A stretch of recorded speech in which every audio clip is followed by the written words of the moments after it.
আমার কাছে যেটি মনে হচ্ছে বাংলাদেশের যে সমস্যা, সেই সমস্যার একেবারে যাকে বলা হয় শিকড়, সেই শিকড়টা হলো ভুয়া মামলা। আওয়ামী লীগ জমানা থেকে যেটাকে আমরা গায়েবী মামলা বলতাম, ভীষণ রকম আতঙ্ক ছিল সেই মামলা নিয়ে। কিন্তু সেই মামলার একটা প্রকৃতি ছিল যে সেই মামলায় সাধারণত অরাজনৈতিক ব্যক্তিবর্গকে ঢোকানো হতো না। বিএনপি বা জামাতের লোককেই ঢোকানো হতো এবং যারা রাজনীতিতে মোটামুটি সক্রিয় তাদেরকে। এবং সেই মামলার একটা বৈশিষ্ট্য ছিল যে সেই মামলা করে রাখা হতো থানায়, পরবর্তীতে একটা মিথ্যা ঘটনা ঘটিয়ে একটা ককটেল ফাটিয়ে এরপরে স্থানীয় বিএনপির বা জামাতের নেতাদেরকে পাইকারিভাবে সেখানে আসামি করা হতো। আর এই কাজটি করা হতো শুধুমাত্র রাজনৈতিক উদ্দেশ্য পূরণের জন্য। এবং এইটা ছিল সরকারের একটা, আওয়ামী লীগ সরকারের একটা হাইকমান্ডের নির্দেশ।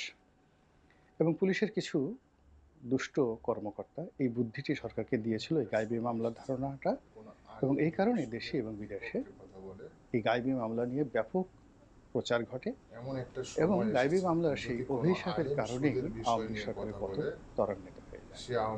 এখন সেই যে গায়েবী মামলা, সেই গায়েবী মামলার চাইতে ভয়ানকভাবে এখন ভুয়া মামলা সারা বাংলাদেশে সয়লাভ হয়ে পড়েছে। মামলা হচ্ছে থানাতে, মামলা হচ্ছে কোর্টের কাছারিতে, এবং সেটা যেন তেন মামলা না, হত্যা প্রচেষ্টা মামলা, ডাকাতি মামলা, আর এরকম বড় বড় মামলা, যে মামলাতে সাধারণত মৃত্যু এমন একটি সময় এসেছে এবং এই মামলার বিষয় নিয়ে কথা বলে সরকারের কোনো নেই। আগে যেভাবে আওয়ামী লীগ বলতো যে গায়েবী মামলা করো, তারপর গায়েবী মামলা হতো, কিংবা ধরুন সরকার আরো কিছু মামলা ওই সময় হিসেবে ব্যবহার করতো, সন্ত্রাস দমন আইনে কিছু মামলা হতো, পুরোপুরি এটার সঙ্গে স্বরাষ্ট্রমন্ত্রী জড়িত ছিল, এমনকি শেখ হাসিনা জড়িত ছিল। গুম কমিশন একটা রিপোর্ট দিয়েছে এবং বাংলাদেশে যে গুমগুলো শেখ হাসিনার জমানাতে হয়েছে সব কিছুর সঙ্গে শেখ হাসিনার সম্পৃক্ততা পেয়েছে বলে পত্রপত্রিকা এসেছে। এবং এই গুম ম্যাটেরিয়ালাইজ করার জন্য সরকারের কতগুলো পেটোয়া বাহিনী ছিল, এবং তার মধ্যে বেশ কয়েকজন কর্মকর্তার নাম আমরা ইতিমধ্যে দেখেছি। পুলিশের আইজি বেনজির, মেজর জেনারেল জিয়াউল হাসান, ডিবির হারুন, তারপরে সেই পুলিশের যে কর্মকর্তা মনিরুল, এদের নাম পত্রপত্রিকায় এসেছে। এখন এটা একটা প্রতীকী শব্দ, অর্থাৎ এই যে সরকার যে সকল কুকর্মগুলো করত, সেই কুকর্ম করার জন্য তার একটা বিশাল পেটোয়া বাহিনী ছিল পুলিশের মধ্যে, ওসি থেকে শুরু করে একেবারে আইজি পর্যন্ত, এবং এদের সংখ্যা কোনো অবস্থাতেই 2 থেকে 3 হাজারের কম নয়। তারা এই ছাত্রলীগের হুকুম পালন করত, আওয়ামী লীগের হুকুম পালন করত, শেখ হাসিনার হুকুম পালন করত, স্বরাষ্ট্রমন্ত্রীর হুকুম পালন করত। এবং এই কর্মকাণ্ডগুলো তারা করতে গিয়ে যেটা করতো সেটা হলো বিএনপি জামাতকে শোষণ করত। কিভাবে? সরকারের এজেন্ডা বাস্তবায়ন করতে গিয়ে সে ধরুন 20 জন লোকের বিরুদ্ধে মামলা দেবে বা 30 জন লোকের বিরুদ্ধে মামলা দেবে। এখন 30 জন লোকের মধ্যে 4 থেকে 5 জন, মির্জা আব্বাস থেকে শুরু করে বড় বড় যারা সিনিয়র লোক বা জেলা পর্যায়ের উপজেলা পর্যায়ে যারা সিনিয়র লোক, যাদেরকে ধরতেই হবে এবং যাদের সঙ্গে কোনো নেগোসিয়েশন নেই, তো তাদেরকে ধরতো। আর বাকি যারা লোকজন আছে তাদের সঙ্গে নেগোসিয়েশন করে পুলিশ একটা বাণিজ্য করতো, কিন্তু পুলিশের বাণিজ্যটা এখানে মুখ্য আসতো না। এবং এই ঘটনার সঙ্গে ছাত্রলীগ এবং যুবলীগ তাফালিং করতো, কিন্তু এই মামলা মোকদ্দমা দিয়ে ছাত্রলীগ, যুবলীগ বা আওয়ামী লীগের লোকজন ব্যবসা বাণিজ্য করেনি। এটা হলো বাস্তবতা। যা কিছু করেছে পুলিশ করেছে। কিন্তু সেই যে গায়েবী মামলার যে গজব, এটি এখন গজবের সাথে বড় গজব হয়ে দেখা দিয়েছে ভুয়া মামলা হিসেবে। এই মুহূর্তে সারা বাংলাদেশে কত মামলা হয়েছে আমরা জানি না। কেউ বলে 3000, কেউ বলে 10,000, কিন্তু আমরা জানি না। আমরা আরও অনেক কিছুই জানি না। আমরা এখনো পর্যন্ত সরকার তালিকায় করেনি কতজন মানুষ এই জুলাই আগস্ট বিপ্লবে নিহত হয়েছেন, পুলিশের কতজন আহত হয়েছেন, কতজন নিহত হয়েছেন, আওয়ামী লীগের কতজন আহত হয়েছেন, কতজন নিহত হয়েছেন, বিএনপির কতজন নিহত আহত হয়েছেন, জামাতের কতজন, এবং বিশ্ববিদ্যালয়ের, ঢাকা বিশ্ববিদ্যালয়ের কতজন ছাত্র নিহত হয়েছেন, প্রাইভেট বিশ্ববিদ্যালয়ের কতজন হয়েছেন, এবং সমন্বয়কদের মধ্যে কতজন নিহত হয়েছেন। এখনো পর্যন্ত তালিকা হয়নি। এই তালিকাটা গুরুত্বপূর্ণ, সেটা যেহেতু হয়নি, কাজেই এ যাবৎকালে কতটি মামলা হয়েছে কোর্টে কাছারিতে, এবং কতগুলো মামলা হয়েছে আপনার শান্তি প্রগতির নামে মোটিভের সৈনিক, মোরা মোটিভের সৈনিক, মোরা মোটিভের সৈনিক, কাঁপিয়ে তুলবো সারা চলাচল, কাঁপাবো দিক বিদিক, মোরা কাঁপাবো দিক বিদিক। দিক বিদিক ছাত্রলীগ জয় জয়। যখন আমরা জানি না তখনই সেখান থেকে সন্দেহ শুরু হয়, অবিশ্বাস শুরু হয়, আতঙ্ক শুরু হয়।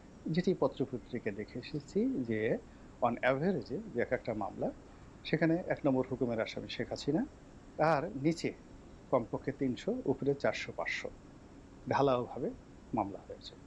সেই মামলা হয়েছে প্রায় সব উপজেলাতে, হাতে গোনা ২-৪ উপজেলায় হয়নি বা ২-৪ জেলাতে হয়নি, কিন্তু বেশিরভাগ ক্ষেত্রে হয়েছে এবং ঢাকা শহরে অসংখ্য এই মামলা হয়েছে। আমি কয়েকটা উদাহরণ ব্যক্তিগতভাবে বলি। যেমন দেখা গেল সাভার।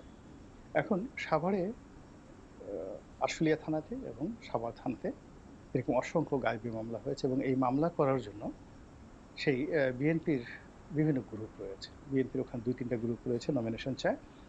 তারা এই দুর্নীতিবাজ পুলিশ যারা কর্তা রয়েছেন, সাব ইন্সপেক্টরের লেভেলের যারা লোকজন আছে, তাদেরকে কনভিন্স করে এখানে ৩০০, ৪০০, ৫০০ লোকে এর মধ্যে ফেলে দিয়ে তারা এই মামলাগুলো করেছে। হাতে গোনা ৪-৫ জন লোককে দূরে রেখেছে। অনেকে পালিয়ে আছেন। যারা এমপি ছিলেন, মন্ত্রী ছিলেন, তারা হয়তো পালিয়ে আছেন। কিন্তু নিচে যারা ওয়ার্ড পর্যায়ের, ইউনিয়ন পর্যায়ের সাধারণ নেতাকর্মী রয়েছেন আওয়ামী লীগ, তাদের সঙ্গে একটা বিরাট লেনদেন, টাকা পয়সার লেনদেন ইতিমধ্যে তারা করে ফেলেছেন এবং এর সংখ্যা কত শত কোটি আপনি কল্পনা করতে পারবেন না। ধরুন সাভারের একজন ইউনিয়ন পর্যায়ের যুবলীগের কর্মী, তার হয়তো ওখানের জায়গা জমি থাকার কারণে, ব্যবসা বাণিজ্য থাকার কারণে হয়তো সে ১০০ কোটি টাকার মালিক, ৫০ কোটি টাকার মালিক এবং তার এই ব্যবসা বাণিজ্য রক্ষা করার জন্য সে দরকার হলে এই মামলা থেকে রেহাই পাওয়ার জন্য ১ কোটি টাকা পর্যন্ত লেনদেন করে ফেলেছে। এরকম ঘটনা আমি শুধু সাভারের ক্ষেত্রে বললাম। আবার দেখা গেল যে সাভারে সাবেক এমপি মধ্যে ছিলেন ডক্টর এনাম মেডিকেলের। এখন এই ভদ্রলোক নিরীহ মানুষ, শেখ হাসিনা তাকে ধরে নিয়ে মন্ত্রী বানিয়েছেন। তার অনেক টাকা পয়সা। তো প্রথম দিকে তাকে যেন মামলায় ফাঁসানো না হয়, এজন্য সে বেশ কয়েকজনকে অনেক টাকা দিয়েছেন, অনেক টাকা পয়সা দিয়েছেন। আবার পরবর্তীতে দেখা গেল যে না, তাকে মামলায় ফাঁসানো হয়েছে, ভালো কথা। তখন ফাঁসানোর পর আবার আর এক দফা লেনদেন। আবার সাইফুল নামে যে ভদ্রলোক ওখানে এমপি হয়েছিলেন, একজন ইউনিয়ন চেয়ারম্যান, তাকেও অনেকগুলো মামলায় ফাঁসানো হয়েছে। এখন সে অনেক কাজকর্ম করেছে, সেটা আলাদা কথা, কিন্তু ওখানে মুরাজ্জম নামক যে সংসদ সদস্য ছিলেন, তালুকদার তৌহিদ মুরাজ্জম, এখন তাকে ২-৩টা মামলাতে ফাঁসানো হয়েছে। এখন ভদ্রলোক সেই জুলাই নয়, জুন মাস থেকে তিনি ব্যাংককে আছেন চিকিৎসার জন্য, মরণাপন্ন তার অবস্থা। সেখানে বসে তিনি আছেন এবং তিনি গত নির্বাচনে আওয়ামী লীগের মনোনয়ন পান নাই, ২০১৪তেও পান নাই, ২০১৮ পান নাই। গত নির্বাচনে তিনি একজন স্বতন্ত্র প্রার্থী হিসেবে তিনি কন্টেস্ট করেছেন। তাকেও দেখা গেল আওয়ামী লীগের নেতা হিসেবে ওই রকম ১ নম্বর আসামি শেখ হাসিনা, তাকে মামলায় ফাঁসি দেওয়া হয়েছে। এরপরে আরেকজন লোকের কাহিনী বলি। ওনার নাম আব্দুল মজিদ, অ্যাডভোকেট আব্দুল মজিদ, হবিগঞ্জের। উনি একজন সংসদ সদস্য ছিলেন আমার সঙ্গে। বাংলাদেশে যে কজন ভদ্রলোক আছেন, সৎ মানুষ আছেন রাজনীতিতে, সেই ২০০৯ থেকে এই পর্যন্ত একেবারে লিখে লিখে দিতে পারেন আওয়ামী লীগের মধ্যে যে কজন সৎ। যেমন এই আব্দুল মজিদ একজন সৎ মানুষ। তারপরে সুনামগঞ্জের মান্নান সাহেব পরিকল্পনা মন্ত্রী ছিলেন, সৎ মানুষ। একজন এমাজউদ্দিন প্রামাণিক, অত্যন্ত সৎ মানুষ। এরপরে আরেকজন শহীদুল ইসলাম সরকার বা শহীদুল হক সরকার নামক উত্তরবঙ্গের একজন পরে মন্ত্রী হয়েছিলেন বা হুইপ হয়েছিলেন। মানে এই সমস্ত মানুষ সম্পর্কে আপনি একটা স্পট দিতে পারবেন না। তো এই আব্দুল মজিদ, তিনি গত নির্বাচনে মনোনয়ন পান নাই এবং ওই এলাকাতে তার কোনো রকম যাকে বলা হয় বদনাম নাই, বদনাম নাই। তো এখন তিনি এই ঘটনায় অনেকগুলো মামলার আসামি এবং তার বাড়িটি একেবারে পুড়িয়ে ছারখার করে দেওয়া হয়েছে। তো তার বাড়িটি হলো যে হবিগঞ্জ জেলা আওয়ামী লীগের সভাপতি বা সেক্রেটারি অ্যাডভোকেট জাহেরের বাড়ির পাশের বাড়ি। তো জাহের সম্পর্কে অনেক অভিযোগ আছে, কিন্তু এই মজিদ সাহেব সম্পর্কে বিএনপির একটা সিঙ্গেল লোক মন্দ বলেন। আমি বিএনপির ওখানকার সভাপতির সাথে কথা বলেছি, সেক্রেটারির সাথে কথা বলেছি, নো ওয়ান। কিন্তু তাকেও মামলায় ফাঁসানো হয়েছে, তার বাড়িটা পুড়িয়ে এমন ছারখার করে দেওয়া হয়েছে, একটা মানে কি বলবো, একটা টাইলসও নেই আর একটা গ্রিলও নেই পুরো বাড়িটা। এবং অবাক করার ব্যাপার হলো যে এই ৫ তারিখের ৪-৫ দিন আগে তার স্ত্রী ৪০ বছরের দাম্পত্য জীবন মারা গেছেন। হাসপাতালে মারা গেছেন। এখন ভদ্রলোক একা, বয়স্ক মানুষ, ভদ্রলোক একা। এখন তিনি পালিয়ে বেড়াচ্ছেন এই মামলার কারণে। তো এই যে বীভৎস একটা রূপ সারা বাংলাদেশে চলছে মামলা এবং মোকদ্দমা দিয়ে, এখানে এটাকে আপনাকে জ্যামিতিক হারে বর্ণনা করতে হবে। মানে ৩০০ আসামি যদি ৫,০০০ মামলা হয়, ১০,০০০ মামলা হয়, তাহলে ১০,০০০ ইন্টু 300 কত লোক আসে?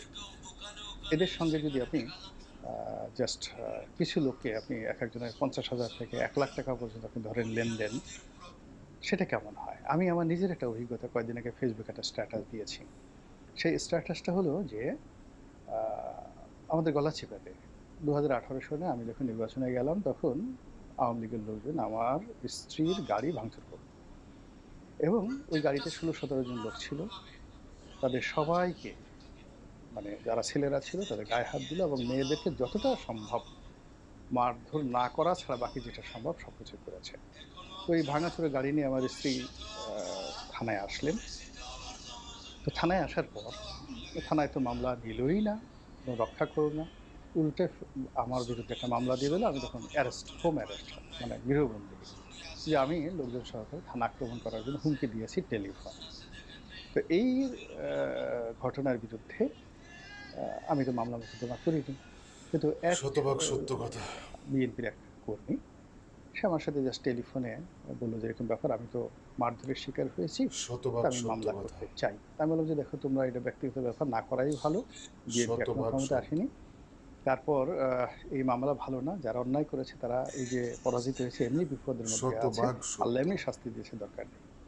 তো তারপরে সে বলল যে আমি তো নিজে ক্ষতিগ্রস্ত হয়েছি, আপনি তো আমাকে নিষেধ করতে পারেন না। শতভাগ সত্য। তো আমি আর কোনো কথাবার্তা বললাম না। পরে দেখলাম যে মামলার একটা বিরাট সে লিস্ট তৈরি করেছে, উকিলকে দিয়ে ড্রাফট করেছে এবং ফেসবুকে ছেড়ে দিয়েছে প্রায় ১০০ জনের মতো আসামি, এবং যারা এই অন্যায়ের সাথে আদৌ জড়িত নয়।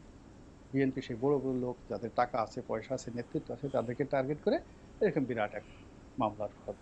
এরপর আমার কাছে একের পর এক টেলিফোন, রনি ভাই এটা কী ধরনের কথা, আমরা তো এই কাজ করিনি, আপনার একটা সুনাম আছে, সুখ্যাতি আছে, আপনি তো এই কাজ করতে পারেন না। পরে আমি সেই ছেলেকে টেলিফোন করলাম, কথা বললাম যে তুমি এই কাজ কেন করেছো, তাকে বকা দিলাম, তুমি এই মামলা করতে পারবে না। এরপর দেখলাম যে তাকে কোনো অবস্থায় দমন করা যায় না। এরপরে আমি ফেসবুকে একটা স্ট্যাটাস দিলাম এবং এখন পর্যন্ত মামলা হয়নি। তো যা হোক, এখন আমার গলা চিবিতে ১০ মিনিটে কোনো রাজনৈতিক মামলা হয়নি, কিন্তু অন্যান্য জায়গায় তো হচ্ছে। এবং এই যে মামলা, এই মামলার যে চাপ এবং অভিশাপ অতীতের, মানে যে কোনো সময়ের সাথে বেশি, এবং অনেক মানুষের সামাজিক, পারিবারিক, রাজনৈতিক, অর্থনৈতিক সমস্ত জীবন তছনছ করে দিয়েছে। এরপরে আসেন চাঁদাবাজি, দখল। কারো একটা ভালো গরুর খামার আছে, বা কারো পালে ১০টা ছাগল আছে, এমনকি একটা মুরগির খামার আছে। আপনি অবাক হয়ে যাবেন যে গত ১২০ দিনে এই জিনিসগুলো, মানে যারা ক্ষমতাধর এই মুহূর্তে, আমি দলের নাম বলবো না, তারা সেই আওয়ামী লীগের যে সকল লোকদের খামার ছিল, শিল্প ছিল, কলকারখানা ছিল, সব কিছু তছনছ করে দিয়েছে। আপনি গিয়ে দেখুন বাংলাদেশের গাজী টায়ার মার্কেটের অলমোস্ট 40% তারা ডিল করে। এরপরে গাজী ট্যাঙ্ক, ওটাও বাংলাদেশের যে ট্যাঙ্ক, প্লাস্টিক ট্যাঙ্ক, এই মার্কেটের 40 আর 50% তারা ডিল করে। ওখানে 20,000 লোক চাকরি করে। জ্বালিয়ে পুড়িয়ে ছারখার করে দেওয়া হয়েছে। কত মানুষ যে কারখানার মধ্যে মারা গেছে রূপগঞ্জে। ওনার অনেক অন্যায় ছিল, ভূমি দখল থেকে শুরু করে সব কিছু, মানে এমন কোনো কুকর্ম নাই গোলাম দস্তগীর গাজী করেনি। কিন্তু এই জিনিসগুলোকে, মানে তাকে শাস্তি দিতে গিয়ে এই 20,000 লোকের যে কর্মসংস্থান এবং জাতীয় অর্থনীতির, ওর সঙ্গে ভ্যাট ছিল, ট্যাক্স ছিল, ইন্স্যুরেন্স প্রিমিয়াম ছিল, ব্যাংক ছিল, বিমা ছিল, সব কিছু তছনছ করে দেওয়া হয়েছে। তো এখন এই যে চাঁদাবাজি, দখল, মামলার কথা বললাম, চাঁদাবাজি, দখল থেকে শুরু করে সব মিলিয়ে যা কিছু করা হচ্ছে, এতে করে সমস্ত বাংলাদেশের যে উন্নয়নের চাকা, এটি রীতিমতো মুখ থুবড়ে পড়েছে।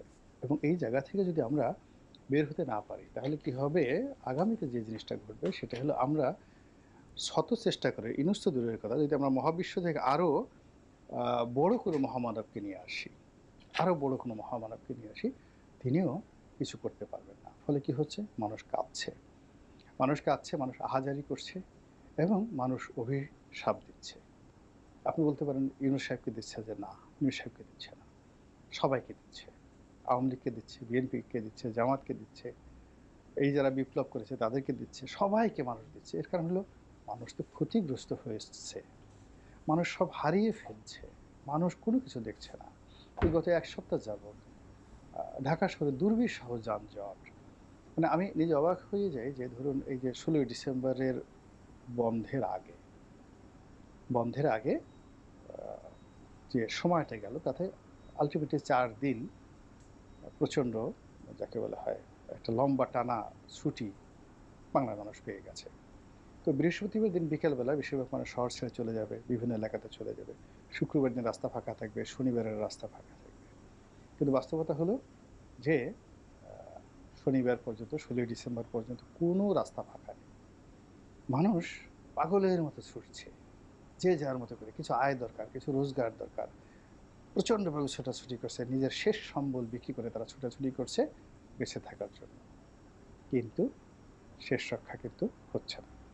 ফলে মানুষের এই যে কামনা, মানুষের আকুতি, আহাজারি, এটিতে বাংলার আকাশ পাতাল, জমিন, পাহাড়, পর্বত, নদী, সমুদ্র একাকার হয়ে যাচ্ছে। আল্লাহ আমাদেরকে রক্ষা করুন এবং হেফাজত করুন।